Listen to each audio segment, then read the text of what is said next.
तुम्हें दिल लगी भूल जानी पड़ेगी, मोहब्बत में दिल को लगा के तो देखो। जय हिंद साथियों, आप सभी का स्वागत है आपके अपने परिवार मैथ्स गुरु मनीष में। दोस्तों मैं हूं एमके एक्सपर्ट और अभी तो इंटर वाले का एग्जाम कंप्लीट भी नहीं हुआ है और मैथमेटिक्स का एग्जाम तो लगभग हो ही गया, लगभग क्या रे हो ही गया। अब बारी है क्लास 10 वाले बच्चों की। तो आज से क्लास 10 वाले बच्चों की गणित की तैयारी की पूरी जिम्मेवारी मेरे ऊपर है। तो आप सबों को आज से शुरू करना है गणित की ओरिजिनल तैयारी। नहीं, हमको गणित में बेहतर कैसे करना है, ज्यादा से ज्यादा क्वेश्चन कैसे बनाना है, यानी ऑब्जेक्टिव के लिए 50 ऑब्जेक्टिव क्वेश्चन जो आपसे पूछे जाएंगे, उन 100 ऑब्जेक्टिव क्वेश्चन पूछे जाएंगे जिसमें से 50 आपको बनाना है। तो 50 के 50 सही कैसे बनाएंगे? क्वेश्चन तो सब बना लेते हैं, लेकिन 50 के 50 सही ऑब्जेक्टिव कैसे बनाएंगे और बहुत कम समय में। क्योंकि इस बार जो इंटर का एग्जाम देकर बच्चे लौट रहे हैं, उनका यही कहना है कि सर टाइम नहीं मिल पाया था, और इसके पीछे रीजन यही है। और वैसे बच्चे कह रहे हैं जिन्होंने ऑब्जेक्टिव क्वेश्चन का कॉन्सेप्ट नहीं पढ़ा है, जिन्होंने ऑब्जेक्टिव क्वेश्चन को ऑब्जेक्टिव तरीके से बनाना नहीं सीखा है, बस वही बच्चे ये कह रहे हैं कि सर मुझे टाइम नहीं मिला, क्वेश्चन ज्यादा टाइम लग गया बनाने में। ठीक है, इसका सबसे बड़ा कारण यही है कि आपने ऑब्जेक्टिव क्वेश्चन को बनाने का ऑब्जेक्टिव कॉन्सेप्ट नहीं सीखा है। ठीक है, आइए हम आपको ऑब्जेक्टिव क्वेश्चन को ऑब्जेक्टिव तरीके से बनाना सिखाएंगे। बिल्कुल 1 से 2 सेकंड में क्वेश्चन का सॉल्यूशन आप आसानी से कर सकते हैं। ज्यादा से ज्यादा 30-40 सेकंड दीजिएगा, कि ज्यादा होगा तब, नहीं तो आसानी से क्वेश्चन सॉल्व हो जाएगा। आज हम आपके लिए एक छोटा सा जो है 30 क्वेश्चन का एक मॉडल पेपर लेकर आए हैं। और वो मॉडल पेपर कौन है? तो जो आपके इंटरनेट पर जारी किया गया है बिहार बोर्ड की तरफ से, वही हम मॉडल पेपर लेकर आए हैं। पहले हम आपको जांचना चाहते हैं कि आप कितना पानी में हैं, आपकी तैयारी कैसी है, और बचे हुए दिन में आपको किस तरीके से हम तैयार कर सकते हैं, इस पर सबसे पहले हम बात करेंगे। और इसके लिए बस 30 क्वेश्चन सबसे पहले आपको यहां दिखेगा। आपको क्वेश्चन खुद बनाना है, उसके बाद हम जो बनाएंगे उससे मिलाना है। आपको पता चल जाएगा कि आपकी तैयारी कितनी है और आप कितना सही जवाब दे पा रहे हैं। इसके बाद हम लोग मजेदार तरीके से बस बचे हुए 15 दिन में इस तरीके से गणित को देखेंगे ना कि एकदम हलवा हो जाएगा। ठीक है, चलिए। और जो भी आपके दोस्त लोग हैं उनको इस बात की जानकारी जरूर दें कि आप लोग के गणित की तैयारी की पूरी जिम्मेवारी अब मेरे ऊपर है। आइए शुरू करते हैं। देखिए, सेट 1 का कुछ सवाल हम यहां पर लिए हैं। सबसे पहला सवाल आपको ऊपर दिख रहा है, कहता है tan 30 sin 30 cot 60 cosec 30। यहां पर सवाल आपका है कि tan 30 डिग्री, इसके बाद sin 30 डिग्री इंटू में sin 30 डिग्री इंटू कितना cot 60 डिग्री, cot 60 डिग्री, इसके बाद cosec 30 डिग्री, cosec 30 डिग्री। पूछ रहा है कि इसका मान निम्नलिखित में से किसके बराबर होगा।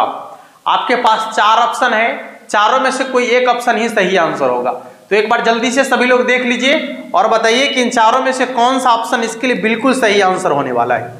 वीडियो को शेयर कर दीजिएगा सभी लोग अपने दोस्तों तक, जितने भी आपके पास ग्रुप वगैरह होंगे सभी में इस वीडियो को शेयर कर दीजिएगा ताकि सबों तक ये जानकारी पहुंच सके। ठीक है, जल्दी से जल्दी शेयर कर दीजिए सभी लोग। काफी मजा आने वाला है, हम लोग सीखेंगे बेहतर तरीके से।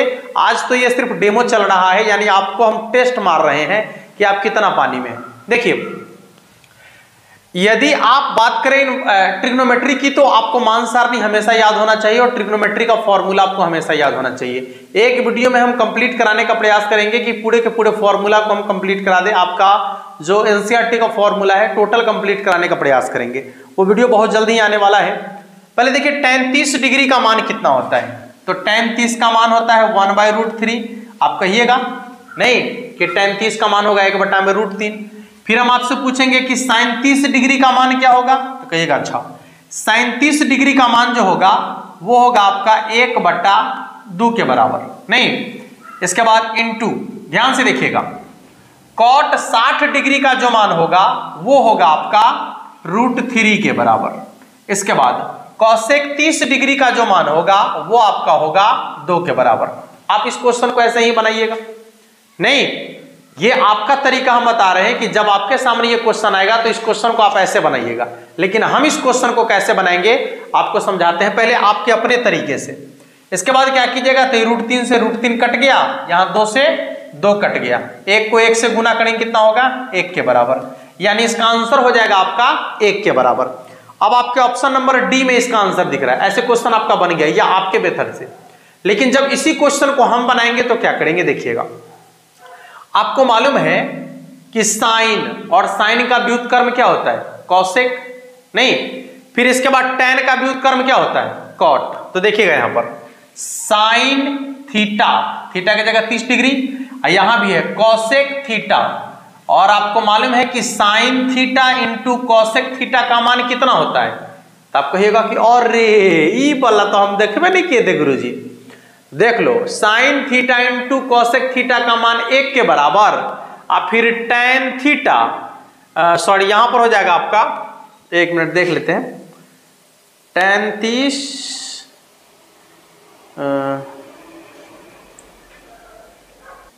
देखिए तो यहां पर आपका है टैन 30 और कॉट 60, यहां पर कॉट 60 का मान होगा 1/√3 के बराबर। ऐसे ये क्वेश्चन मिसप्रिंट है, यहां पर अकॉर्डिंग टू क्वेश्चन हम इसका आंसर बना देते हैं, तब इसका आंसर हो जाएगा 1 को 1 से गुना करेंगे 1, यहां √3 को √3 से गुना करेंगे तो कितना हो जाएगा 3, यानी इसका आंसर 1/3 के बराबर होगा। लेकिन ये क्वेश्चन गलत है, ठीक है, ऐसा क्वेश्चन नहीं होगा। यहां पर टैन 30 है ना, तो यहां पर कॉट 30 होगा, ठीक है, यहां पर कॉट कितना होगा 30 होगा। और तब देखिए sine theta into cosec theta बराबर 1, और फिर tan theta into cot theta बराबर कितना 1, और 1 को 1 से गुना करेंगे तो 1। यहां पर थोड़ा सा मिसप्रिंट हो गया है क्वेश्चन में। ऐसे अकॉर्डिंग टू क्वेश्चन, जो क्वेश्चन है उसके अनुसार इसका आंसर 1/3 होना चाहिए, लेकिन आपका जो सवाल आपके मॉडल सेट में दिया गया है इसका आंसर 1 के बराबर दे रहा है। तो जब इसका आंसर 1 के बराबर दे रहा है तो क्वेश्चन में गड़बड़ी है, इस क्वेश्चन को सुधार करने की जरूरत है थोड़ा सा। नहीं यहां पर यदि टैन 30 है तो यहां कॉट 30 होना चाहिए, या फिर यहां यदि टैन 60 होगा तो यहां कॉट 60 होना चाहिए था। According to answer, according to question ये बिल्कुल सही आंसर है, ठीक है। चलिए अब आइए दूसरे क्वेश्चन को देखते हैं। सवाल आपके सामने ऊपर दिख रहा है, एक बार देख लीजिए बनाकर क्वेश्चन को। देखिए क्वेश्चन क्या कह रहा है, ये घन घनाभ वाला क्वेश्चन है। आप देखते ही क्वेश्चन का जवाब दे दिए होंगे, बहुत सिंपल क्वेश्चन है, यदि आपने थोड़ा सा भी तैयारी किया होगा तो देखते ही क्वेश्चन का आंसर दे दिए होंगे। कहता है घन का संपूर्ण पृष्ठीय क्षेत्रफल 216 सेंटीमीटर स्क्वायर है, इसका आयतन क्या होगा। सुनिए घन का संपूर्ण पृष्ठीय क्षेत्रफल, संपूर्ण मतलब क्या, घन बनता कैसे है, तो घन जो बनता है वो बनता है 6 गो वर्ग को यदि हम जोड़ देते हैं ऐसे करके, ठीक है, तो वो बन जाता है घन। तो घन का जो संपूर्ण पृष्ठीय क्षेत्रफल होता है 6a², और 6a² का मान कितना दिया है बाबू, तो 6a² का मान दे दिया है आपका कितना के बराबर 216 के बराबर, 216 के बराबर, नहीं 216 के बराबर। तो कहता है कि इसका आयतन कितना होगा। चलिए समझिए ठीक से। तो पहले ये 6 से कट गया क्या बार 36 बार, नहीं 6 से कट गया 36 बार, तो यहां a का मान निकल गया 6 के बराबर। a का मान कितना निकला 6 के बराबर। अब पूछता है कि इसका आयतन कितना होगा। तो आपको मालूम है कि घन का आयतन होता है 1 भुजा q, तो इसी का q कर दीजिए, नहीं तो 36 के पावर 3 कितना हो जाएगा, सॉरी 6 के पावर 3 कितना हो जाएगा 216, तो इसका आंसर हो जाएगा 216 के बराबर। चलिए अगले सवाल को देखेंगे। कहता है निम्नलिखित में से कौन सा द्विघात समीकरण नहीं है, निम्नलिखित में से कौन सा द्विघात समीकरण नहीं है। सुनिए द्विघात समीकरण वही होगा जिसके चर का उच्चतम घात 2 होगा। आपको पूरे के पूरे देखना है समीकरण में कि 2 से ज्यादा घात नहीं होना चाहिए, ठीक है। यदि पूरे के पूरे समीकरण को देखने से ये आपको लग गया कि इसमें घात 2 से ज्यादा नहीं है, इसका मतलब वही आपका द्विघात समीकरण होगा। ज्यादा से ज्यादा घात 2 होना चाहिए। अच्छा आप चेक करके देखते हैं, ऑप्शन आपको दिख रहा होगा, एक बार देख लीजिएगा चारों में से कौन सा सही ऑप्शन होगा इसका। यहां पर कह रहा है 5x plus 2x square plus x square plus 3। देखिएगा 5x plus 2x square plus बराबर में है x स्क्वायर और प्लस 3, बराबर में कितना है x स्क्वायर और प्लस 3।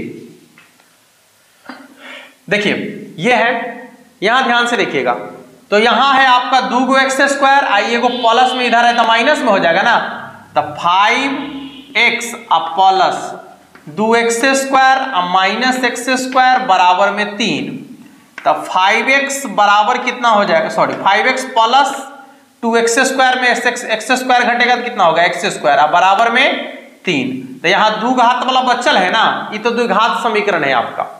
अगला इसका ऑप्शन है x के पावर 3 प्लस x स्क्वायर, इधर है आपका x प्लस 3 का होल स्क्वायर। फिर से देखिएगा सवाल आपका है x Q minus x square अब बराबर में है आपका x माइनस 1 के पावर में 3।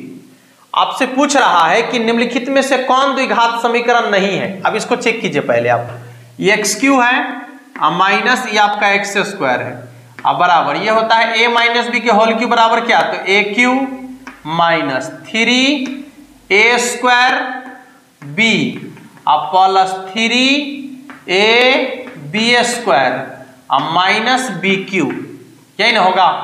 यहां देखिएगा एक्स स्क्वायर यहां है ए गो और यहां है कै गो, 3 गो, नहीं तो यहां से उधर जाएगा तो प्लस हो जाएगा, तो माइनस 3x स्क्वायर में से प्लस 3x स्क्वायर हो जाएगा, यानी 2x स्क्वायर बचेगा ना। इसके बाद यहां देखिए एक्स क्यू से एक्स क्यू तो पहले कट जाएगा, तो कितना हो जाएगा ये देखिए था, माइनस 2x स्क्वायर अब प्लस 3x अब माइनस 1, 3x माइनस 1 बराबर में 0। यहां भी द्विघात वाला बच गया, इसका मतलब यह भी द्विघात समीकरण नहीं है।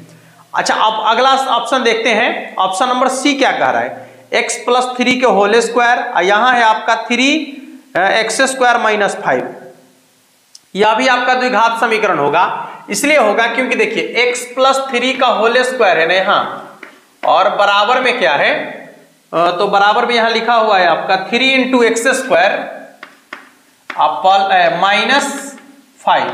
देखिए a प्लस बी का होल स्क्वायर तो a स्क्वायर प्लस 2ab यानी हो जाएगा 6x प्लस बी स्क्वायर यानी 3 का स्क्वायर कितना 9, इधर हो जाएगा आपका 3x स्क्वायर माइनस 15।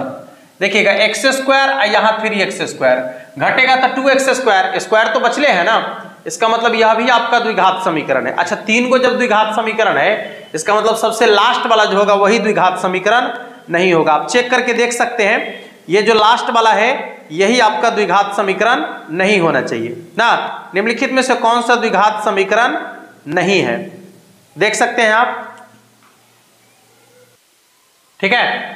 इसमें थोड़ा सा एक मिसप्रिंट है ऑप्शन नंबर डी में, यहां पर देख लीजिएगा √2x अब प्लस कितना होना चाहिए वहां पर, √2x प्लस 3 का होल स्क्वायर अब बराबर में आपका है 2x स्क्वायर प्लस 5। थोड़ा सा मिसप्रिंट है, देखिए इसमें मिसप्रिंट भी होगा तो उसको सुधार करते हुए चलेंगे हम। क्वेश्चन आपका जो पूछा गया उसमें मिसप्रिंट है तो उसको हम सुधार कर लेते हैं, नहीं हाँ आपके अंदर ये कैपेसिटी होना चाहिए कि क्वेश्चन को सुधार भी कर सकते हैं आप। यदि गलत लिखा हुआ है तो उसमें सुधार हो जाना चाहिए, बस बात खत्म है।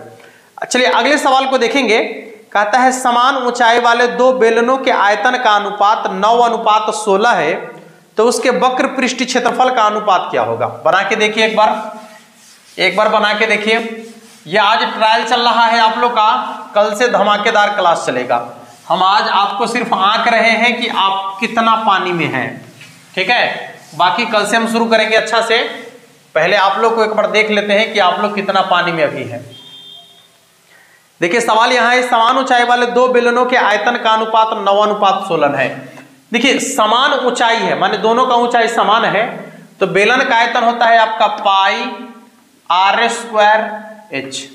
ऊंचाई समान है लेकिन त्रिज्या अलग अलग होगा, फिर हो जाएगा पाई r²h। कितना है भाई ऊंचाई कितना है, तो 9:16 है।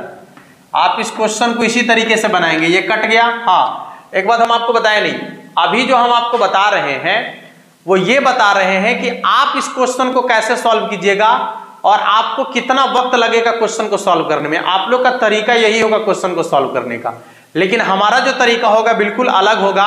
ऐसे कुछ वीडियो हम डेमो के रूप में आप लोग को इसके डिस्क्रिप्शन में लिंक डाल देंगे, ठीक है। आप वहां जाकर उसको टैप करके देखिएगा, पता चलेगा आपको कि जो ऑब्जेक्टिव क्वेश्चन को बनाने का मूल तरीका है वो क्या होना चाहिए और हम लोग किस तरीके से क्वेश्चन को बनाते हैं।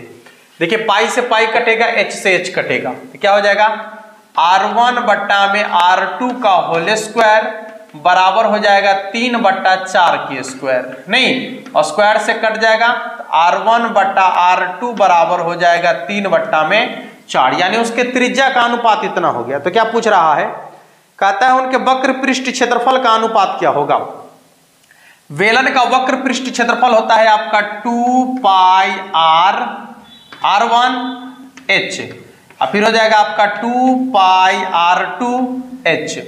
गौर कीजिएगा 2 पाई से 2 पाई कट गया, H से H कट गया, R1 बट्टा में R2 बराबर कितना था 3:4, यानी उसके वक्र पृष्ठ क्षेत्रफल का जो अनुपात होगा वो 3:4 के बराबर होगा। ऐसे इस क्वेश्चन को हम बनाते तो सिर्फ इसका जवाब ये होता कि देखिए जब उसके बेलन का आयतन का अनुपात दिया गया है, यदि किसी दो बेलन के आयतन का अनुपात दिया गया है जिसकी ऊंचाई समान है तो उसका वक्र पृष्ठ क्षेत्रफल कहे तो, ठीक है, वक्र पृष्ठ क्षेत्रफल कहे 2 पाई RH, ठीक है ना, तो उसका जो हो जाएगा वक्र पृष्ठ क्षेत्रफल का अनुपात जितना उसके त्रिज्या का अनुपात होगा उतना ही उसके वक्र पृष्ठ क्षेत्रफल का अनुपात होगा, ठीक है। यह साधारण अनुपात हो जाता 3:4 के बराबर। ऐसे हम लोग देखेंगे, जब देखेंगे तो पता चलेगा आपको वहां पर। ऐसे चलिए क्वेश्चन आगे बढ़ते हैं। कहता है कि बिंदु P का नियामक दिया गया है, A का नियामक B में शामिल होने वाली रेखाखंड AB का मध्य बिंदु है। P का नियामक 5, 6 बिंदु A और B में शामिल होने वाले रेखाखंड AB का मध्य बिंदु है, तो Y का मान क्या होगा। ओहो, चलिए देखिएगा यहां पर A और B जो है 2 पॉइंट है, A और B 2 पॉइंट है, जिसमें A का नियामक क्या दिया गया है, तो A का नियामक है 6, 5 और B का नियामक है आपका 4Y। यहां बिंदु P है और P का नियामक आपका दिया गया है 5, 6 और बिंदु P जो है A और B के बीच में है, यानी मध्य बिंदु है। तो आपको मालूम है कि मध्य बिंदु का जो नियामक होता है वो सिंपल है, क्या, पहला वाला को पहला वाला से जोड़ के दूसरे भाग, ये हमारा तरीका है। दूसरा वाला को दूसरा वाला से जोड़ के दूसरे भाग, नहीं देख लीजिएगा, तो यहाँ है 6 और 4 10, 10 में दूसरे भाग देंगे तो 5 आ गया। उसी तरीके से यहाँ है 5 और यहाँ है Y, तो क्या हो जाएगा 5 + Y बटा में 2 और उसके बराबर में कितना 6, 6 दूना 12, यानी 5 + Y बराबर 12, तो Y बराबर कितना हो जाएगा 7। Y का मान कितना हो जाएगा 7 के बराबर। चलिए अगले सवाल को देखेंगे। सवाल आपका कहता है कि cot 90 degree minus theta, cot 90 degree minus theta बराबर क्या होगा। तो cot 90 डिग्री माइनस थीटा बराबर होता है, A है यहां पर 90 डिग्री माइनस A ना, तो cot 90 डिग्री माइनस A बराबर हो जाएगा आपका tan A, ठीक है। cot 90 डिग्री माइनस A बराबर क्या हो जाएगा tan A। अगला सवाल आपका है कि √3 है एक क्या, तो √3 जो है एक अपरिमेय संख्या है जिसका पूरा पूरा वर्गमूल निकालना संभव नहीं हो, वो सबका सब अपरिमेय संख्या कहलाता है। जिसका पूरा पूरा वर्गमूल निकालना संभव नहीं हो वो सबका सब अपरिमेय संख्या कहलाता है। चलिए अगला कहता है कि cosec थीटा का मान √10 है, तो sec थीटा का मान क्या होगा। जल्दी से बता दीजिए एक बार, cosec थीटा का मान √10 है, तो sec थीटा का मान क्या होगा। एक बार जल्दी से बता दीजिए सभी लोग कि cosec थीटा का मान जो है √10 है। cosec थीटा बराबर है √10। अच्छा इसके बटा में कुछ नहीं है, किसका मान पूछ रहा है sec थीटा का। देखिएगा यहां पर sec थीटा, cosec थीटा बराबर होता है, आपको मालूम होना चाहिए, कर्ण बट्टा में लंब, और यहां पर sec थीटा बराबर होता है कर्ण बट्टा में आधार, ठीक है। किसी को दिक्कत, हाँ, तो कर्ण का मान तो हमको मालूम है कि √10 है, लेकिन आधार का मान मालूम नहीं है, तो आधार का मान कैसे निकलता है, रूट अंडर कर्ण स्क्वायर माइनस लंब स्क्वायर। कर्ण के जगह पर रूट हो जाएगा आपका 10, तो रूट 10 का स्क्वायर करेंगे तो कितना हो जाएगा, सीधे 10 नहीं, अब माइनस लंब का स्क्वायर यानी 1 का स्क्वायर 1, 10 में से घट गया 9, 9 का वर्गमूल 3 यानी रूट अंडर 10 बटा में 3। तो सेक थीटा का मान हो जाएगा रूट अंडर 10 बटा में 3, जो कि आपके ऑप्शन नंबर बी में आपको दिख रहा है। अगला जो 9 नंबर सवाल आपका कह रहा है, कहता है कि बिंदु R x1 y1 और S x2 y2 को मिलाने वाले रेखाखंड के मध्य बिंदु का नियामक। अभी आपको जस्ट बताए हैं कि मध्य बिंदु का नियामक निकालना है, तब पहला वाला को पहला वाला से जोड़ के दूसरे भाग, दूसरा वाला को दूसरा वाला से जोड़ के दूसरे भाग कर देंगे। तो यहां पर दो नियामक आपका दिया गया है, R का नियामक दिया गया है x1 y1 और S का नियामक दिया गया है x2 y2। और दोनों के मध्य बिंदु का नियामक, तब पहला वाला को पहला वाला से जोड़कर दूसरे भाग, दूसरा वाला को दूसरा वाला से जोड़कर दूसरे भाग, यानी x1 प्लस x2 बाई 2 और y1 प्लस y2 बाई 2। ठीक है, यह हो गया इसके मध्य बिंदु का नियामक, देख सकते हैं आप। अगला सवाल आपका कहता है कि दो भिन्न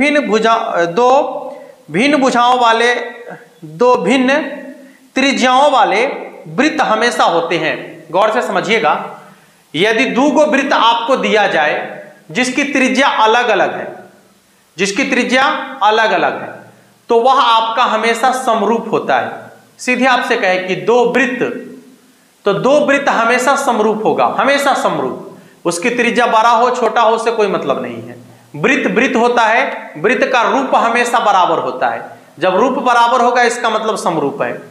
तो यदि सीधे आपसे कहे कि दो वृत्त हमेशा समरूप होंगे या अलग अलग त्रिज्या वाले दो वृत्त, तैयो वो समरूप होंगे। लेकिन यदि आपसे यह कह दे कि समान त्रिज्या वाले दो वृत्त जिसकी त्रिज्या समान है, तो जब त्रिज्या समान है तब डिपेंड करता है वृत्त किस पर, त्रिज्या पर। त्रिज्या तन्नी गो तब वृत्त तन्नी गो, त्रिज्या बरका गो तब वृत्त बरका गो नहीं।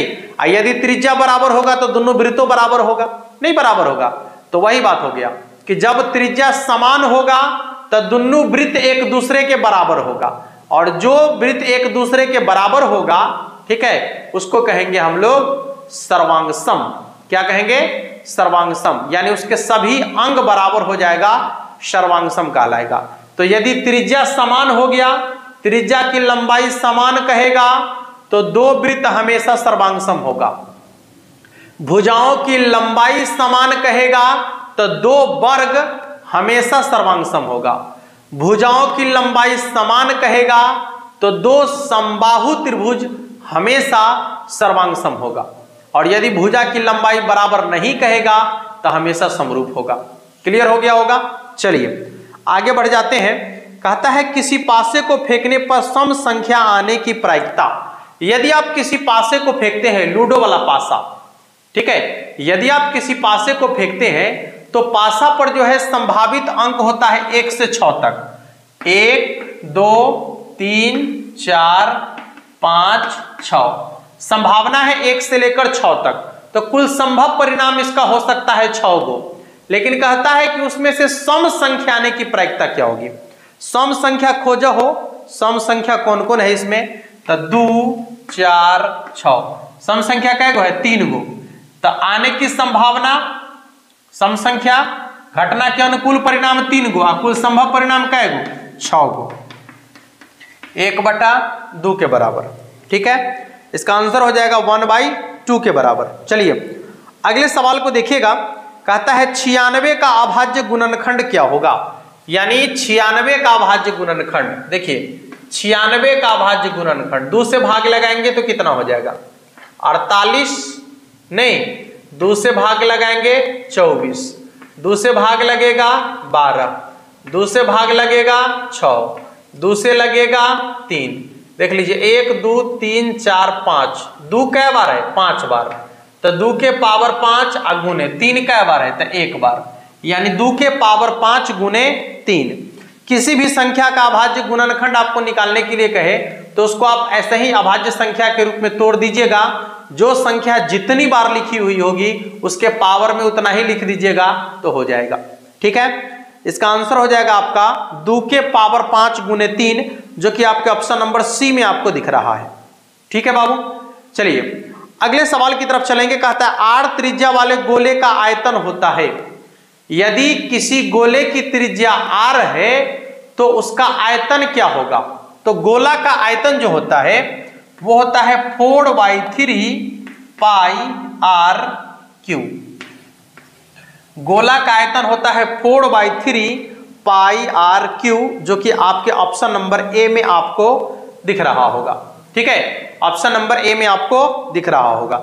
अगला सवाल जो ऊपर दिख रहा है उसको एक बार बनाने का प्रयास कर लीजिएगा सभी लोग, जल्दी से एक बार देख लीजिए।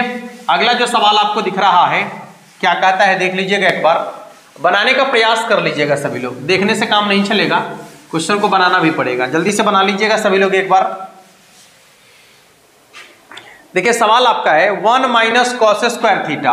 तो 1 माइनस कॉस स्क्वायर थीटा बराबर क्या होता है? Sine square theta. नहीं, और फिर 1 प्लस कॉट स्क्वायर थीटा बराबर क्या होता है? तो कॉसेक स्क्वायर थीटा। नहीं, और साइन थीटा और कॉसेक थीटा दोनों एक दूसरे का व्युत्क्रम है। तो दो फंक्शन जो होता है, दो फंक्शन यदि आप रखते हैं और दोनों एक दूसरे का व्युत्क्रम है तो उसका गुणनफल हमेशा 1 के बराबर होता है। कहता है दोनों का वर्ग है तो 1 का स्क्वायर करेंगे तो कितना होगा? 1 के बराबर। इसलिए इसका आंसर कितना हो जाएगा? 1 के बराबर, जो कि आपके ऑप्शन नंबर डी में आपको दिख रहा है। किसी को दिक्कत नहीं ना? बस सिर्फ हम लोग पढ़ाई की बात करेंगे, बेहतर तरीके से आगे चलने का प्रयास करेंगे, कोशिश करेंगे कि जल्दी से जल्दी हम लोग सिलेबस को कंप्लीट करें पूरा का पूरा। ठीक है, बस इसमें आपके सहयोग की जरूरत है और आप लोग को सहयोग ये करना है कि जितना ज्यादा से ज्यादा हो आप अपने परिवार में, इस परिवार में जितना ज्यादा से ज्यादा हो लोगों को जोड़े, जितने ज्यादा से ज्यादा हो बच्चों को जोड़े, ताकि और एनर्जी से मजा आए पढ़ाने में। जैसे आपका जो क्वांटिटी बढ़ेगा तो हमारे अंदर क्वालिटी बढ़ती है। नहीं, हमको मजा आता है काम करने में आपके लिए। तो आपका सिर्फ इतना ही काम है। आज का वीडियो ये सिर्फ डेमो के लिए है, बस आपके अंदर की चीजें हम जानने का प्रयास कर रहे हैं और कुल मिलाकर बहुत सारी चीजें पता भी चल गया है हमें। ठीक है, तो कल से जो हमारा क्लास होगा वो बिल्कुल बेहतर तरीके से होने वाला है। ठीक ना? आज बस आप लोग के लिए हम लेके चल रहे हैं कुछ। कहता है कि समांतर श्रेणी 6, 13, 20, 216 का मध्यपद 6, 13, 20 और लास्ट में क्या है? तो 216। अब कहता है इसका मध्यपद क्या है? मध्यपद माने बीच वाला संख्या पूछ रहा है। इसका बीच वाला संख्या कौन होगा? बीच वाला संख्या क्या है? देखिए, जब अंतर समान चल रहा हो, गौर कीजिएगा, एक ट्रिक देख ही लीजिए। जब अंतर समान चल रहा हो और आपसे एक ठीक बीच वाला संख्या पूछ दे तो आपको कुछ नहीं करना है, फर्स्ट प्लस लास्ट बट्टा में 2, हमेशा फर्स्ट प्लस लास्ट बट्टा में 2।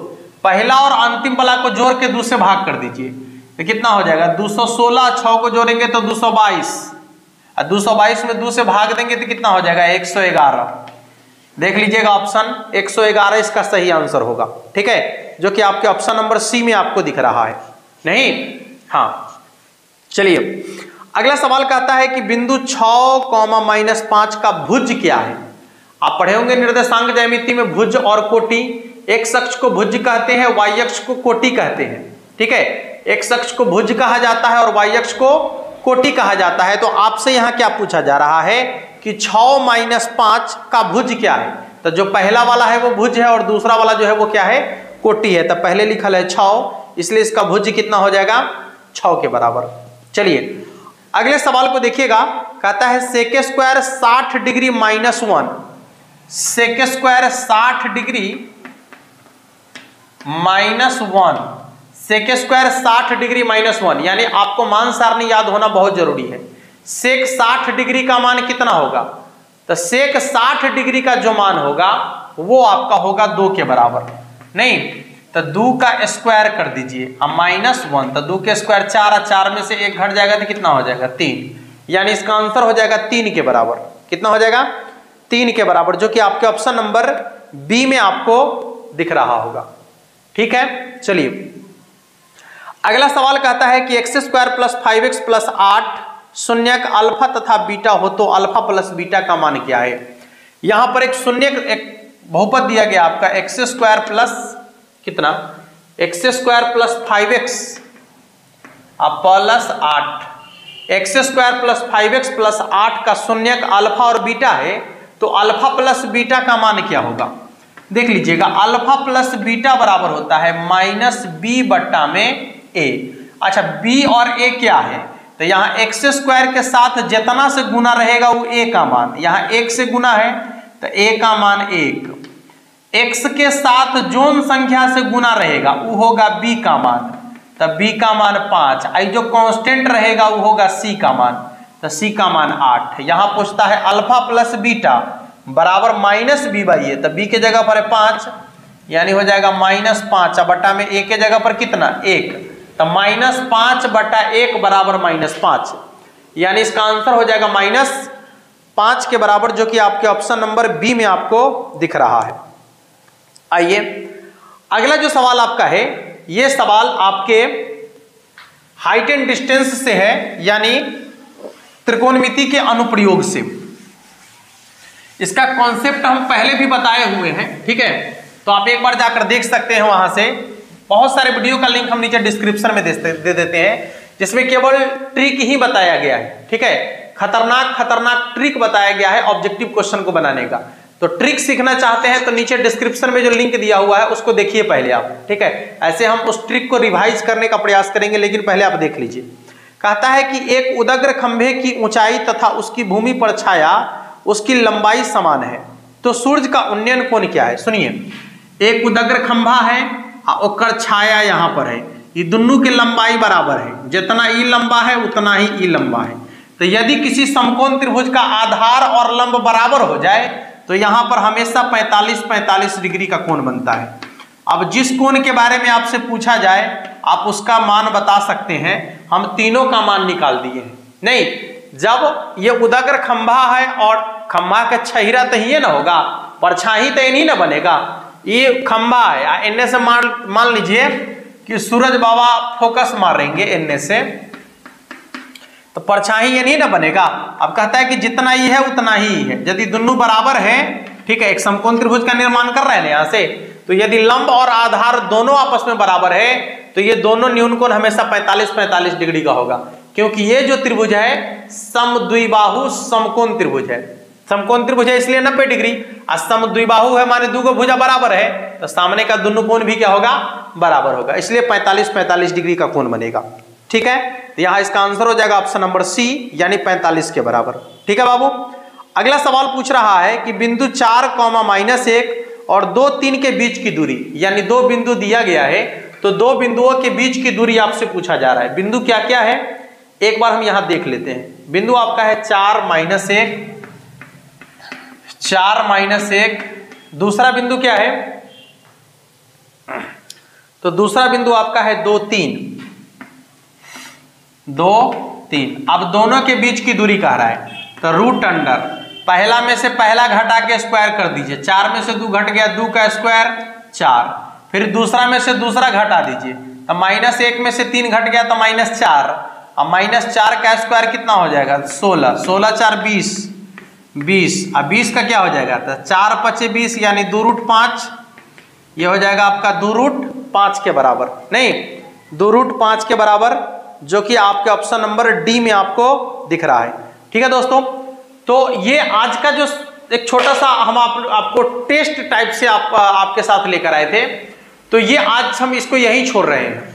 अब आप लोग अपने आप को आंक लीजिए कि आप लोग कितना पानी में हैं। बाकी कल से क्लास की शुरुआत होगी और हर रोज शाम में 7 बजे आप लोग के लिए हम क्लास लेकर आएंगे, ठीक है, और एग्जाम तक, जब तक आपका एग्जाम होगा तब तक हम आपके लिए क्लास लेकर आएंगे और कोशिश करेंगे कि इतना दिन में हम आप लोग के लिए पूरा का पूरा कंप्लीट करा दे, ताकि आपका बोर्ड एग्जाम बेहतर हो जाए। ठीक है, एकदम बिल्कुल ट्रिक के साथ, बिल्कुल कॉन्सेप्ट के साथ आपको जो है पूरा पढ़ाया जाएगा। तो लास्ट में आपको यही कहना है कि यदि आपने अभी तक चैनल को सब्सक्राइब नहीं किया है तो इधर रेड कलर में सब्सक्राइब बटन दिख रहा होगा। यदि आपको कॉन्सेप्ट बेहतर लग रहा है, अच्छा लग रहा है, समझ में आ रहा है, तो इधर चैनल को सब्सक्राइब कर लीजिएगा। ठीक है। और घंटी वाला जो बटन आएगा उसको जरूर दबा लीजिएगा, ताकि जो भी वीडियो हम डालेंगे उसका नोटिफिकेशन सबसे पहले आप तक पहुंचेगा और आप उस वीडियो को आसानी से देख पाएंगे। अपने सभी दोस्तों तक शेयर कर दीजिएगा, सभी ग्रुप में शेयर कर दीजिएगा, ताकि सबों तक इस बात की जानकारी पहुंचे। मिलेंगे फिर नेक्स्ट वीडियो में, तब तक के लिए जय हिंद।